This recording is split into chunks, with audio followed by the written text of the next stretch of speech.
यह कहानी John English की है, जिसे 5 साल पहले MI7 से डिसमिस कर दिया था उनकी हरकतों के वजह से। मोजाम्बिक में एक मिशन के लिए गया था और मिशन में फेल हो गया अपनी वजह से। इसलिए वह अपने अतीत को भूलने के लिए एक मास्टर के पास जाता है। वहां जाकर वह अजीबो-गरीबो प्रैक्टिस करते हैं। मास्टर का कहना था कि हम कमजोर लोगों को मजबूत बनाते हैं। ट्रेनिंग खत्म होने के बाद वे लंदन चले आते हैं क्योंकि MI7 के एजेंट उन्हें बुलाते हैं। आने के बाद पम्मी यानी MI7 के खास एजेंट उनसे बात करते हैं उनकी हरकतों और खामियां के बारे में। तुमने कैसे मोजाम्बिक में अपनी हरकतों की वजह से मिशन फेल करवाया? इस बार तुम्हारे साथ एजेंट टकर जाएंगे तुम्हारी हरकतों पर निगरानी रखने के लिए। साइमन यानी उनके दोस्त उन्हें कुछ हथियार दिखाने के लिए नीचे ले जाते हैं। वहाँ पे बहुत प्रकार के हथियार मौजूद होते हैं। फोन करने से किसी को ब्लास्ट करने से च्युइंगम खा के आवाज बदलने तक सारे हथियार उन्हें दिखाते हैं। इसके बाद जॉन इंग्लिश को तो रोल्स रॉयल गाड़ी दिखाते हैं जो उन्हीं की कमान मानेगा। टक्कर और जॉन इंग्लिश कुछ हथियार लेके चले जाते हैं हांगकांग के एक शहर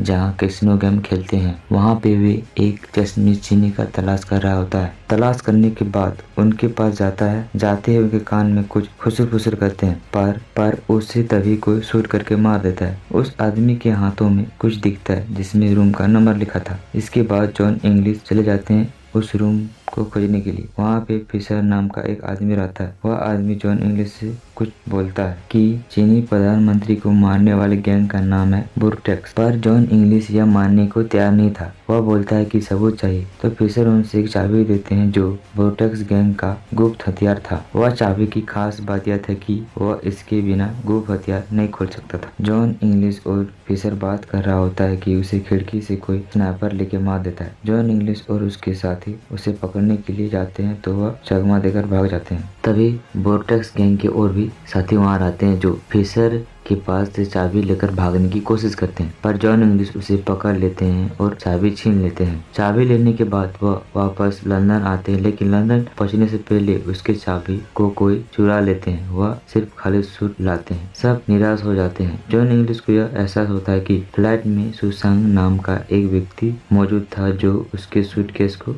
रखा था वही चोरी कर लिया है। वह निराश होकर वहाँ पे बैठा ही था कि तभी वहाँ पे कैट समनर आती है जो कि एक मनोवैज्ञानिक होते हैं। सबके दिलों के राज जानने की काम करते हैं। कैट समनर जॉन इंग्लिश से बोलते हैं कि हिप्नोसिस के जरिए मैं तुम्हें मोजाम्बिक में ले जाता हूँ। आखिर मोजाम्बिक में क्या हुआ था? कैट समनर जॉन इंग्लिश को हिप्नोसिस करके पूछती है कि क्या हो रहा है वहाँ। जॉन इंग्लिश बोलते हैं कि प्रेसिडेंट शपथ लेने वाले हैं, सब कुछ बढ़िया चल रहा है। तभी जॉन इंग्लिश को एक लेडी बुलाती है और बोलती है कि बिजली का तार कटा हुआ है। तभी वो लेडी पूल में नहाने के लिए उतर रहा होता है कि जॉन इंग्लिश बोलते हैं कि तार कटा नहीं को काट दिया। प्रेसिडेंट को उन्हीं के बॉडीगार्ड गोली मार देते हैं। कैट समनर पूछती है कि पूल में जाने से पहले क्या देखा था? कैट बोलते हैं कि फिशर के साथ तुम्हें कौन दिखा? जॉन इंग्लिश बोलते हैं कि आर्टर कार्लिन MI7 के मॉस्को में भर्ती किया गया था। उसे कत्ल करने की लत लगी, उसे MI7 से बाहर निकाल दिया गया।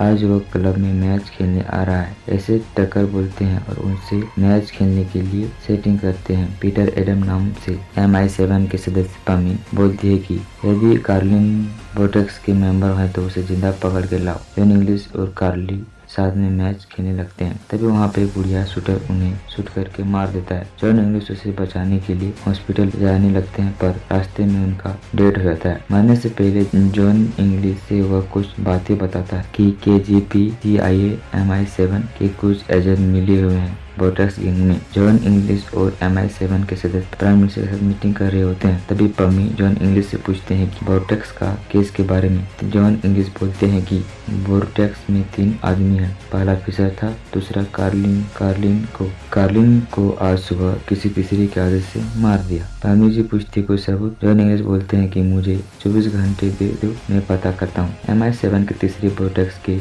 आदमी साइमन होता है, पर यह बात इंग्लिश को नहीं पता होता है। लेकिन टकर को यह पता चल जाता है, पर जॉन इंग्लिश नहीं मानता है। साइमन वह गुप्त हथियार का चाबी ले लेता है और जॉन इंग्लिश से और MI7 के एजेंट से बोल देता है कि जॉन इंग्लिश ही वोर्टेक्स का तीसरा आदमी है। तभी MI7 के सभी एजेंट जॉन इंग्लिश को पकड़ने की कोशिश करते हैं, लेकिन जॉन इंग्लिश वहाँ से भाग जाते हैं। जॉन इंग्लिश भाग के कैट समनर के यहाँ चले आते हैं। कैट समनर और जॉन इंग्लिश मिलकर पता लगाते हैं कि आखिर उस चाबी में है क्या। वे मिलकर पता कर लेते हैं कि इसमें आखिर है क्या। दरअसल उस चाबी के जरिए दिमाग पे काबू करने वाली दवा को खोल सकते हैं। यदि इस दवा को किसी को खिला दिया जाए तो उसको जो बोलोगे वही करेगा और इसके 50 सेकंड बाद खुद ब खुद वो आदमी मर जाएगा। AI ने यह दवा 10 साल पहले नष्ट करने को बोल दिया था, पर इसे नष्ट नहीं किया। अभी दवा वोर्टेक्स गैंग के हाथों में है। तभी वहाँ पे साइमन पहुँच जाते हैं, उसे एयरपोर्ट पहुँचाने के बहाने।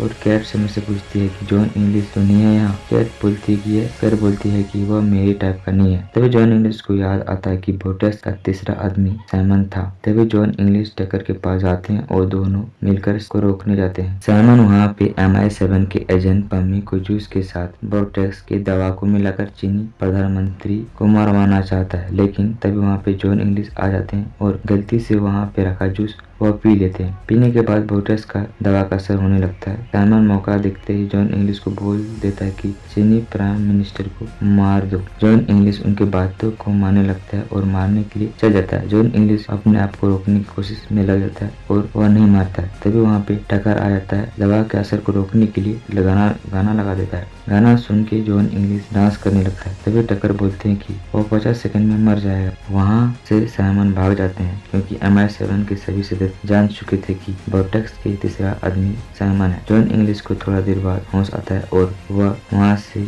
कूद के पैराशूट के जरिए नीचे उतरता है और T2 हथियार से उसे बम से उड़ा देता है और यहीं पे कहानी खत्म होती है।